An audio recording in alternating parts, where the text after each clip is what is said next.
এটা normal death না, তানে মারছে তান ওয়াইফে গুমর ওষুধ খাওয়াইয়া বাতর লগে। জামিনে মুক্ত রিনা বেগমের সন্তানের হেফাজত দাবি, কাকার আপত্তি ঘিরে চাঞ্চল্য।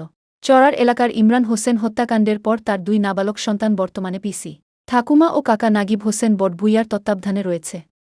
এদিকে মামলায় জামিনে মুক্ত হয়ে মারিনা বেগম বটভূইয়া ওরফে রিনা বেগম আদালতে 2 সন্তানের হেফাজত চেয়ে আবেদন করেছেন।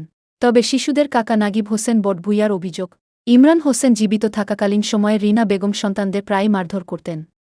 শিশুদের নিরাপত্তা ও ভবিষ্যতের স্বার্থ বিবেচনায় তাদের মায়ের কাছে ফিরিয়ে দেওয়ার বিরোধিতা করেছেন তিনি।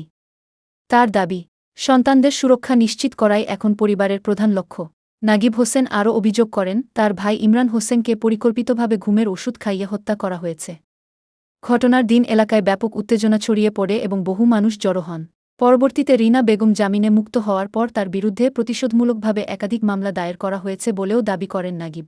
একটি মামলায় তার বিরুদ্ধে শ্লীলতাহানির চেষ্টার অভিযোগ আনা হয়েছে, যা তিনি সম্পূর্ণ ভিত্তিহীন বলে উল্লেখ করেন।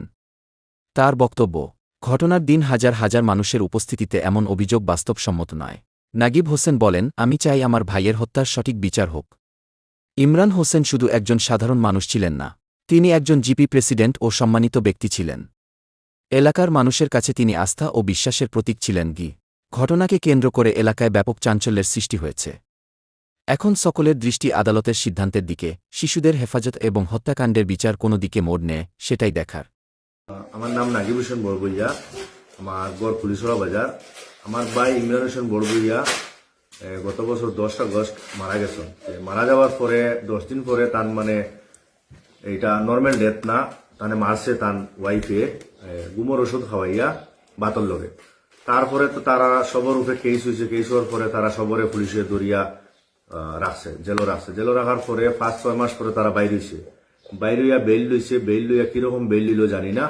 বেল হওয়ার পরে তারা এখন বাইর হয়েছে, বাইর হইয়া রিনা বেগম বড়বইয়ার বোন, বড় বোন সাবিয়া বেগম বড়বইয়া, তাই কেস করছে আমার উপরে, আমার লগে আরো 3 জন বন্ধুর উপরে, যে রেপ কেস করছে, তারা মারছি, গাড়ি ভাঙিছি, এরকম করছি।